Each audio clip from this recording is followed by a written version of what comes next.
This video is to address what I see as a massive fashion faux pas going on in the protesting world. Some of the best advice that I ever got was that optics are everything. The way something looks is the first impression before the first impression. You get a first impression before you get an impression, before you can make an impression. This looks different than this, right? This looks different than this. It's a super small change. It's very subtle, but it makes me look a little more put together. It makes me look like I'm a little bit more professional. Why does a bandana make me look more professional, even though I'm looking at the wrong camera? I don't know. It just does. It just makes it seem like I'm a little more polished, okay? Uh-oh, he did the hand sign. And why am I telling you about optics? Well, because I've been seeing things lately, and these things don't look right. They seem off. They just look a little bit off. They look a little not right, okay? An example being the fact that we somehow have a massive giant copy of the U.S. Constitution that was seemingly put together in a couple of days before a totally organic, not funded by a billionaire protest. We also have people carrying the U.S. Constitution who have flags of other nations draped and wrapped around their body. Not a good look. So before this video gets started, I want you guys to know, this is a comedy show, and this is supposed to be funny. All of my criticisms are in jest, and I am not sharing my political stances on this. I support everybody's right to protest and to do everything. I am not backing anybody because guess what? My political ideology is one that I literally call the Untamed. I'm actually writing a book about it. So I am not a Trumper. I am not a Trumper. I am not an Antifa member. I am not an Antifa member. I think anti-fascism is a default position, okay? This video is a silly boy video, so I don't need any more bricks through my windows. Thank you. All of that being said, the whole binary of if you're not with us, you're against us, if you're not for us, you're against us, that whole dichotomy, that literal Marxist Hegelian dialectical way of thinking does not apply to me. I have transcended that. So if that is your position on this and towards this, I hope you like the jokes, okay? That's what I'll say. Because looking at reality that way is not healthy, and it's not helping your movement. This video is designed to help everybody's political movements if they so take the advice. And maybe this could be the olive branch so you guys can stop doxing me. Now, I am somebody who is all for the First Amendment. I am super all about people's right to free speech, to practicing the right to assemble, and to getting their point across as effectively as possible. But this means you have to optically look a certain way in order to be taken seriously. What we are currently seeing is the intentional psyopification of political movements in this country so they look stupid and unprofessional, so they are not taken seriously. And the things that they are stating are not being taken seriously because of that. The fact that people cannot see this and can't pick up on it is absolutely staggering. You could argue that what's happening with immigration in this country is a very serious topic. People being ripped from their homes, people's lives being entirely uprooted is a pretty serious thing. It's a pretty serious topic, right? You would think that this would connotate a certain optical approach, but no. People are dressing up like raccoons, and people are getting naked, butt ass naked, and laying on the ground in Portland, Oregon to get their point across. I don't understand that. You have people who are doing human rights activism, and they are taking it and approaching it with the seriousness of a Cartoon Network show. And it really boggles my mind, because as somebody who is pro-vitality, who is literally a German idealist.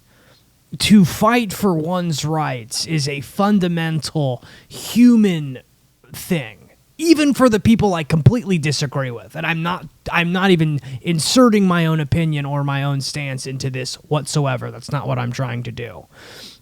You look fucking ridiculous. Let's look at some political examples in the past of how important optics are when trying to make a political statement. During the 1950s and the 1950s, civil rights leaders knew this. They knew how important this was. And in these movements, Martin Luther King Jr., Rosa Parks, John Lewis, and all of these other individuals who were marching and fighting for their rights and for equality knew that appearance was a political tool. They purposely dressed in suits, ties, and had their shoes polished, all to shape a perception, to command dignity for what they were trying to go for. And this is a visual portrayal of what they were trying to do to fight against racist stereotypes that literally typecasted them as a certain type of individual and as a certain type of thing. They understood the optics here. Did you hear that? They understood the optics. They were fighting stereotyping, and so they acted accordingly. What is the most powerful weapon? The most powerful weapon when trying to get your point across. It's the media. And what does the media do? The media shapes perception, and these individuals completely understood that. And they literally stated in their pamphlets to dress in your Sunday best. That was the ethos. And especially because many of these demonstrations began in churches, it literally just carried over. A ton of sit-ins and everything else were done intentionally on Sunday, so people would dress appropriately when they would go and do a sit-in. Everyone was already in their Sunday best. That was the ethos. That was the standard. And when you look at these photos of these movements from, now it's almost 100 years ago. It's really crazy, but whatever. 70 years ago, it looks badass. They're wearing ties and shit. It looks good. You get it. You take these people seriously. Because guess what else this looks like? Guess what else? Optically. Again, what does it look like? It literally looks like peaceful demonstrators dressed up and looking professional being attacked by police officers with dogs and with fire hoses. And they're just dressed like they're going to church. What would it look like if they were dressed up and they had fucking helmets on and goggles and gas masks? What would that look like? It would probably look like somebody was trying to start a war. That's what it would look like, wouldn't it? And it doesn't matter if you say, well, but the cops have dogs and the cops have... It doesn't matter. Because you're fighting fire with fire. If you bring a knife to my house, I'm going to pull out my gun. If you send a brick through my window, I'm going to have something to catch it. Now, who are some other individuals who understood aesthetics? This is called aesthetics, okay? Who are some other individuals that understood aesthetics? Let's do a small history lesson here. Let's do a really small history lesson. Because what aesthetics do is they allows you to control the narrative. You can control the narrative about how you are perceived. It is a psychological assertion on your identity. It becomes your identity. Do you want to be known as the serious, smart political individual who has great, strong, sophisticated ideas, or do you want to be the guy who dresses up like a fucking raccoon who is joking and jubileeing and bouncing about to show that they're not a threat? All while doxing individuals and sending things to their homes. What do you think? What do you think is the better idea here? Another movement that understood optics and understood aesthetics primarily was the Black Panther Party. Their aesthetic goal was to have unity and militancy. So what did they do? They wore leather jackets, berets, and sunglasses, and they allowed their natural afros to grow to give a certain identity along with their militarized look. And it gave a certain sophistication, a certain sleekness, a certain pride with their Afrocentric ideologies, and it was bad fucking ass. It looked fucking dope, dude. It looked insanely sick, okay? It looked good. And then what ended up happening was the FBI infiltrated, they killed Malcolm X, and everything else happened, whatever. And I know technically the Islamic Brotherhood killed Malcolm X. I know that, okay? But you know what I'm saying. And you guys know that I am not a Marxist, and I absolutely loathe communism and the materialism and the nihilistic ideologies that impart from it. But you know who else had aesthetics figured the fuck out was Mao. The Chinese Cultural Revolution was trying to form a distinct, uniform, equality, revolutionary zeal amongst everybody. Everybody is the same. Everybody is equal. Everybody is of the same class. So everybody wore the same exact things. It erased entirely class distinctions. Everybody wore the same thing, and they wore red armbands, and they carried around their little red book, their little devotional, and it looked precise. It looked clean. Sure, he killed 100 million people, but it fucking looked good, didn't it? Another example, Gandhi. When Gandhi was trying to fight for the independence of India, what did he have everybody do? Everybody wore white, and they were all unified. They all looked very serious. They looked self-reliant, and they also looked humble but independent. They wanted to give a spiritual humility towards what they were doing, because what was the goal? To make the British imperialists look like they were big meanies. So we're going to have a certain aesthetic humbleness to our appearance, to look peaceful and like we are reliant on ourselves. So they wore homespun khadi as a rejection of British industrial goods. Simplicity was the power. That there was a power in their simplicity. And it was poverty as a virtue, simplicity as sovereignty. And that worked. That looked good. Because when you look at the photos of it, it's sleek. It works. It all works. You look at it and you think it's a bunch of people marching into heaven. Is that what it is? Is that what India is? Is it heaven? No, it's not. It's independent though, isn't it? They got the job done. Does this look like this? Do these things look the same? Do these look the same?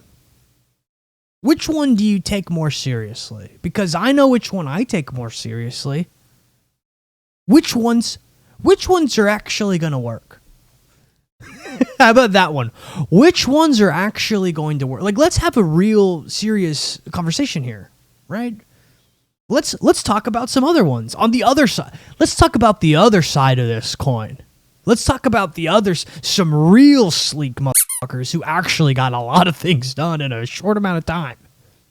The Nazis. What was their goal? What was their goal? Well, they had quite a few goals, okay, and they achieved quite a bit of them, okay. What was their look for? Their aesthetic goal was power and mythic order. Okay. The SS suits were designed by Hugo Boss. They were sleek, black, sharply tailored, and meant to convey fear and to convey a certain elitism. What the Nazis were going for was elitism. They wanted you to know they were better than you. And guess what? It looked that way. Because whenever I look back at these things and I'm reading it, pretty sharp. Looks pretty put together, okay? Other ones on the other same side of that coin, it's a cube. Let's say it's a little die.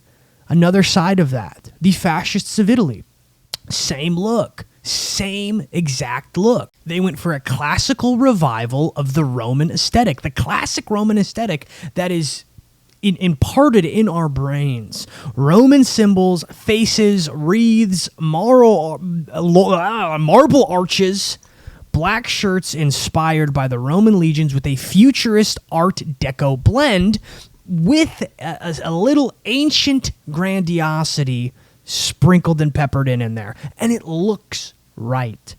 He might write C 77 times on a banner. You know it's saying yes, don't you? And what does this say? The blending of classical with a forward-thinking modernity. It says we are rebirthing something that was once great. We're taking a new spin on this. Sure, it was fascist Italy, and Mussolini ended up dying like a pig in the streets, literally, quite literally, but it looked a certain way. It had a certain ambiance, it had a certain energy and a certain power. Does this have that? Does this have that? No, it doesn't. And this is the downfall of these movements. There is no uniformity, in a literal sense, no uniforms, but also just in a metaphysical sense. There's no uniformity. No one can see eye to eye on anything to such an extent that they can't even figure anything out, right? And the thing is just like the No Kings movement. It's not even a movement, right? It's like it's a petering of a protest. It's literally a George Soros funded protest where these people who can't think about where all of these signs came from, where everything is matching, they're all the same signs, they're all matching, right? They're all put together by these centralized groups. So I'm currently in the middle of editing this video, and the financials just got leaked for the No Kings movement. So I was completely right in assuming that it was in part funded by Soros, and I actually do have the proof on the Patreon, but I do want to read the full financials of who funded this. So the people who think that they're Marxists that were at that protest, just know that the protest was funded by other billionaires. So you're doing the bidding of capitalists. So the biggest donors were Arabella with 79 million, Warren Buffett with 16 million. We had Ford with 51 million, Rockefeller with 26 million, Soros with 72 million, and Tides with 45 million, equating to almost $300 million total. Now, the Patreon for this video is a new series I'm doing called Based AF, and it's basically me sourcing every single thing that Soros has done that they say he doesn't do on ChatGPT. I'm basically disproving ChatGPT on this one. Because Soros has literally funded color revolutions and started a bunch of shit in the world. So, yeah. Told you so. Told you it was funded by billionaires. Financials just leaked. Sorry. No one thinks about that, by the way. No one is questioning all of the radio stations that are being bought in Mexico by George Soros, or the cartels who are funding hit lists on American federal agents. No one's questioning this. No one's questioning the paramilitary organizational power of Antifa and the things going on with that. I've been added to a dox list. I don't even have a dog in this fight. I was on a dox list years ago. I was on a hit list 10 years ago. So my opinions on them are what they are, whatever, because I combat Zio-Marxism. They don't even know that the Marxism that they're pushing is Zionist in nature, but whatever, it is what it is, right? It becomes ironic, right? Because the people who are covering their faces are calling for the uncovering of the faces of these ICE agents. It's everything about it aesthetically is an ironic, like, clown show. It's like so silly. It really is so silly, because how serious is the movement and the idea that people's human rights are being violated? That's a very serious thing. So why are you trying to portray yourself as these silly, non-threatening beings. Wouldn't you want to appear the opposite, right? Wouldn't you want to have some sort of prestige, some sort of seriousness with your movement? I don't understand that. And, I get it. Like, people, Trump is saying that Antifa is what they are, really, which is they are a centralized, organized thing. You really think the FBI can't put it together, really? You really think that these three-letter agencies don't have a handle on what's actually going on behind the scenes? I mean, come on, dude. It's so obvious what's really happening. But at least try to make it look cool. At least try to make it look cool, okay? Because here's the thing. What Antifa is it is literally a paramilitary communist organization. That's what it is. They are it's anti-fascist, whatever. Fascism arises to combat Marxism. So the funny thing is the stronger that Antifa will get, the stronger that their opponents will become. If you study history, the movements of the National Socialists in Germany and the movements of Italy, fascist Italy, Mussolini, the guy who kind of started fascism. Those individuals started up because of the uprisings of Marxism that occurred in Europe. So not all, but fascism is a reaction to Marxism, because what you have happening with Marxism is you have a system. Marxism is a system of two. Communism creates a binary. It creates the us versus them. It creates a class of the proletariat and a class of the bourgeoisie. The proletariat is then trying to overthrow the bourgeoisie. Here's the deal. The bourgeoisie then creates a nationalist identity. That is, Marxism literally creates fascism. So the anti-fascists are quite literally creating their own enemy.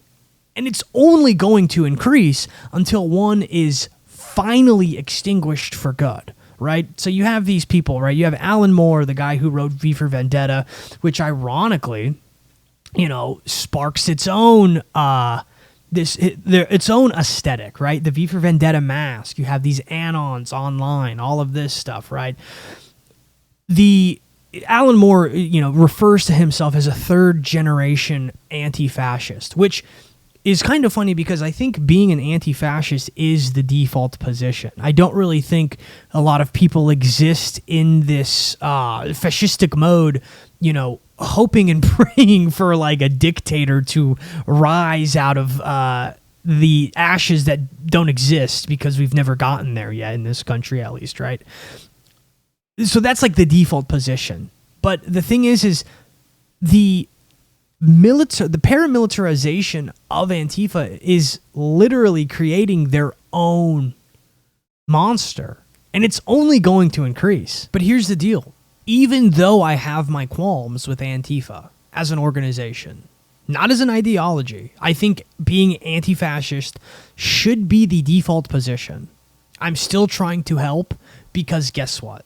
I believe in your right to protest. I believe in your right to say whatever you want to say, whatever you need to say. But here's the thing, dude. Get the aesthetics right. Get the aesthetics right, because right now, the aesthetics are lame. You should look sick. Let's change up the look of Antifa right now. So, you guys are taking notes, okay, from the Soviets and the communists of Russia, the Bolshevik Revolution. Now, you guys know my opinions on Marxism. I don't like it, but I'm going to offer you my help right now. If you can each put together $300, I'm going to give you the fit of the century that all of you can wear to look sick. So Antifa is following in the footsteps of the communist revolution that occurred in Russia. That's basically, what they're going for. They're going for the Bolshevik look.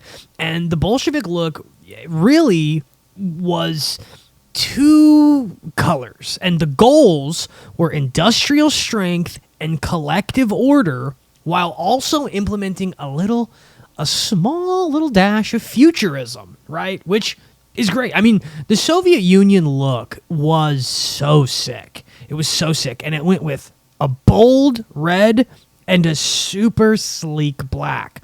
Now, artists like L. Lissitzky and Rodchenko really exemplify and show this look. Now, when you look at these two individuals' arts and the way their arts, right, and the way that their arts kind of shaped this movement, you have something that is strong and powerful, but there is something classical about it. There's something familiar. There's something propagandizing about it. We need to incorporate that into our look. Okay, because when we study their artistic types, what they emphasized was geometric shapes, workers' imagery with a clean, modern design. What the modern day Antifa needs to do to look super sick, we're going to start from the bottom up. We're going boots. Boots, we need to go super classic worker style boots. So what kind of boots should you get? Well, let's look into this. Because when we look at Russia's avant-garde artists, a lot of them tried to implement what Soviet Union was going for. And since you're trying to bring in these communistic Russian ideologies through a Bolshevik-style revolution, we need to implement that. So we have to go with a classic boot. And I'm thinking a lace-up boot. So if you're on like the more pricey side, I think you go with the classic Doc Marten.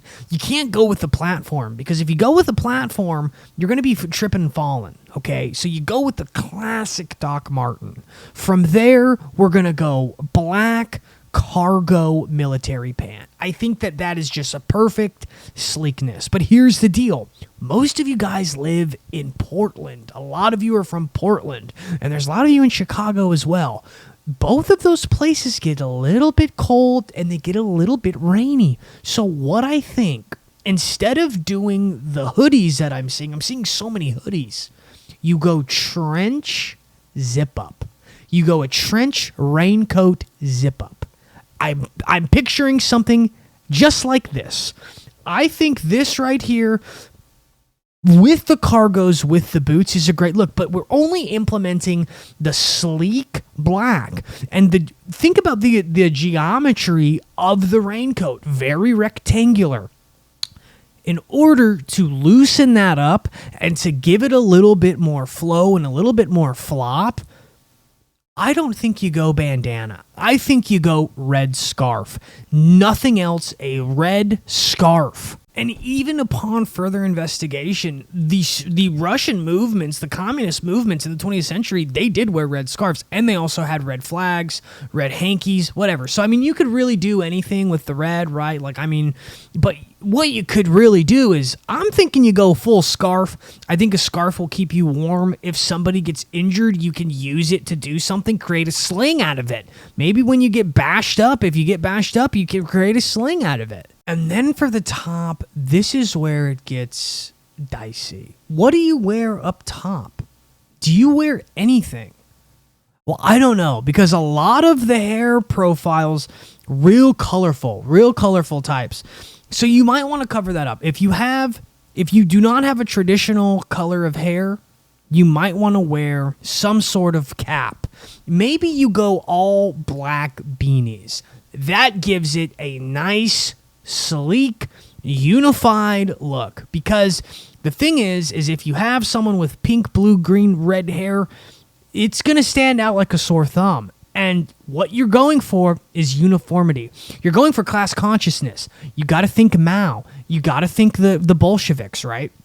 They were all poor of the same class. They were all, they all wanted to, they wanted to ascend to the higher realms. So what they did was they overthrew the Tsar and killed him, So that's the look you really want to go for. And I think possibly a black beanie is a way to go, but I think no hat, personally. And if you have the crazy hair, you got to get rid of it. Personally, that's the way that you should go. Or maybe a black beret. Maybe a black beret, but then, you don't want to culturally appropriate the Black Panthers. So that's where it gets a little bit more difficult. But yeah, I think that that's the look you should go for, because it really pushes forward the rights of the worker. Because you got, that's the thing, is that it claims anti-fascist. It's really inspired by a lot of other things, especially because at the No Kings movement, or No Kings, whatever it is, these pamphlets and these newspapers are being passed out that were called the communists. Now, were they being passed out by Antifa types? I don't know. But I just think that is the way to go, right? And I think that if you were calling for no one to have their faces covered, you don't cover your faces. That's what I think. I think that's fair. And I think that is the aesthetic philosophy moving forward that you guys should have. Now, earlier I stated that the No Kings movement was started by George Soros. Now, is that true? Yes, because otherwise I wouldn't have said it. Who also said this was Donald Trump. Now, is Donald Trump right on this? He absolutely is correct. And I'm not even, where are the files? I get it. I have been talking about the Epstein files since 2016. So we don't have to go there with me. I've been there. I've done that. I've been doing this for 10 years. Okay. But here's the deal. How is it that George Soros, is behind this? Well, if a simple Google search will tell you, the No Kings protests were organized by Indivisible and other progressive organizations as a part of a coalition of more than 200 groups. The Third Act Movement, the American Federation of Teachers, Social Security Works, Communication Works of America, American Civil Liberties Union, Public Civilian, etc. Well, who funds and backs these companies? That is something we are going to talk about on the Patreon. So I will see you over there if you would like the answers to this.